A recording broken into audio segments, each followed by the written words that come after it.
queremos seguir en el tema de las tareas fundamentales que tiene la organización sindical, que tiene FECODE. Está abierto un gran debate nacional para la construcción de un estatuto único para la profesión docente. Esto por cuanto desde el año 1979, que se expidió el estatuto docente, veníamos unificados y el gobierno en el 2002, gobierno de ingrata recordación por parte del magisterio, dividió al magisterio en dos estatutos, los que venían nombrados desde esa fecha, y los nuevos maestros entraron con unas condiciones diferentes. Esto no ocurre sino en Colombia, que a una profesión como la de los educadores generará una división que tiene una connotación muy grande, porque ha diferenciado los objetivos del mismo magisterio. La federación le ha correspondido luchar mucho para que no se divida esta federación. Esa era la intencionalidad del gobierno, dividir. Y hemos sostenido, y a mí me parece que es un éxito muy importante lograr mantener la unidad del gremio de FECODE en toda Latinoamérica. Es una de las más grandes de Latinoamérica, porque hay países que tienen 5, 7 federaciones de profesores. Entonces, ese es algo muy importante. Pero a raíz de que en el 2002 aparece este estatuto, que es mortal porque, repito, divide, diferencia las prestaciones, les crea a los maestros una evaluación sancionatoria anual, una evaluación de desempeño, que también crea una nueva evaluación que es para poder ascender los docentes, y que esa evaluación de ascensos está condicionada a los recursos que tiene el Estado, y que además prestacionalmente los maestros del 1278 tienen unos parámetros de liquidación de la pensión supremamente injustos en referencia a los trabajadores del Estado, que solamente se les liquida con el 60% del promedio de los últimos 10 años. Entonces, una persona que gana hoy un salario, pues se ha logrado capacitar y dignificar, la perspectiva de vivir con dignidad no la tiene, porque su liquidación pensional es muy inferior a lo que generalmente se reconoce en el Estado. En el caso de los maestros del 2277, se les reconoce el 75% del promedio del último año laboral. Eso genera, digamos, una diferencia de la cuantía con que se liquida la pensión. Y siempre el Estado ha tratado de eliminar derechos a todos los docentes. En este caso, la mesada 14 desaparece en el año 2005, también por acción de ese gobierno de entonces, que los maestros no podemos olvidar, con el acto legislativo 01. Y yo quiero destacar acá el papel fundamental jugado por el doctor Luis Carlos Avellaneda, quien era asesor en ese momento prácticamente de la federación, y logró insertar en el acto legislativo 01 del 2005 un parágrafo para que los maestros pudieran seguir trabajando después de recibir la pensión.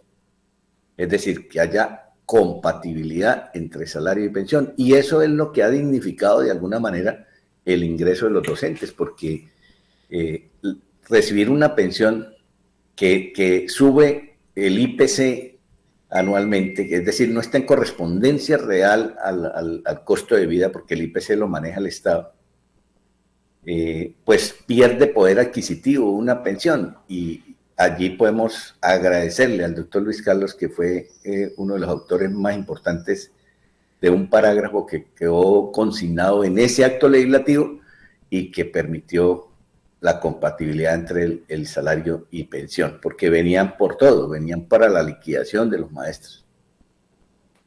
Entonces uno no puede olvidar la historia de que esto ha sido muy difícil. Además de congelar por 25 años prácticamente ahora el escalafón para los maestros del 2277. Ese es el tema que hay hoy.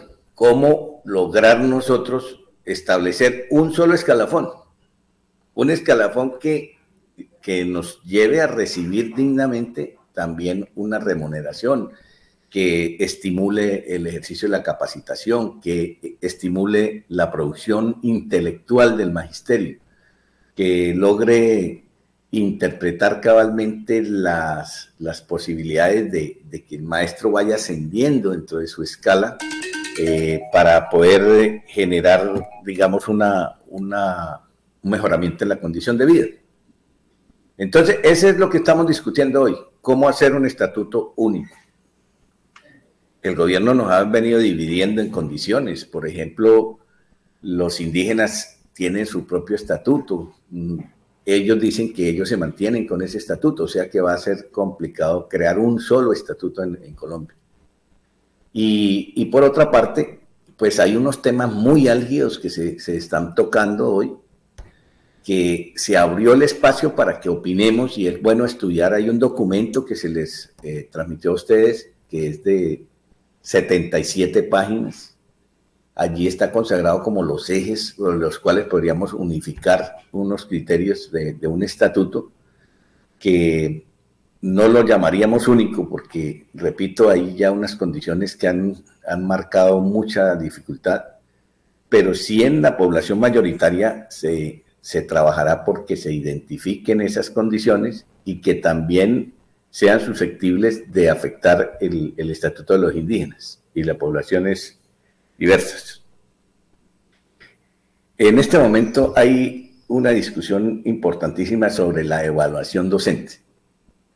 Yo quiero decir que en las interpretaciones que he escuchado, y en eso nos diferenciamos incluso hasta con miembros del Comité Ejecutivo de FECODE, con algunos, porque no precisan claramente el tema de la evaluación. Nosotros no podemos admitir una evaluación de desempeño como está planteado. Si bien es cierto que hay un principio, un artículo constitucional que establece que toda actividad debe ser evaluada, no quiere decir que la característica de esa evaluación sea sancionatoria, sea punitiva, que es la que nosotros no vamos a dejar pasar. La federación logró detener la evaluación para los maestros del 2277. La logró detener y por eso no se evalúa. Nosotros estamos planteando sobre ese tema es que desaparezca la evaluación sancionatoria para los maestros del 1278. ¿Y por qué sancionatoria? Porque si al maestro el rector del establecimiento considera que él sacó 50 puntos, pues lo puede hasta excluir del escalafón. Es decir, si en una discusión de dos personas, un administrativo y un docente, se genera un conflicto, generalmente es lo que vemos nosotros, pues se olvida el papel profesional y sancionan al docente. Entonces los docentes del 1278 generalmente están a la expectativa, no participan en actividades del sindicato muchos porque les temen a que de pronto los evalúen mal y eso. Yo creo que esa es una condición antidemocrática que hay en el estatuto del 1278. Hay que eliminarla y vamos a trabajar porque se elimine esa evaluación sancionatoria. Porque es que los maestros del 1278 tienen 3 evaluaciones, una para ingresar, que es el concurso, una para la evaluación de desempeño anual y una para ascender. Los maestros del 2277, a pesar de que duramos más de 20 años para llegar a la categoría 14, teníamos otro tipo de condición, que era tiempo de servicio cada 3 años más o menos. Estudiábamos, nos hacían estudiar, nos hacían profesionalizar, porque no podíamos pasar de grado séptimo si no éramos licenciados. Teníamos que ser especialistas para llegar a la categoría 14. Entonces, ahí en la escala había unas condiciones y queremos recuperar esa escala del escalafón para todos los docentes colombianos, para poder llevar a los maestros del 1278 a que también reciban los mismos beneficios, que puedan ascender, porque ahí en el ascenso es donde prácticamente se mejora la condición salarial. Si bien es cierto, los maestros del 1278 tienen una prerrogativa desde el punto de vista salarial, estas prerrogativas no las alcanza todo el mundo. Es muy difícil llegar a la categoría 3D, que es la última categoría de los maestros del 1278. Entonces la mayoría está estudiando, pero los atranca el concurso. Bueno, eso es un eje fundamental que vamos a defender nosotros, que vamos a enriquecer ese proyecto que tiene FECODE.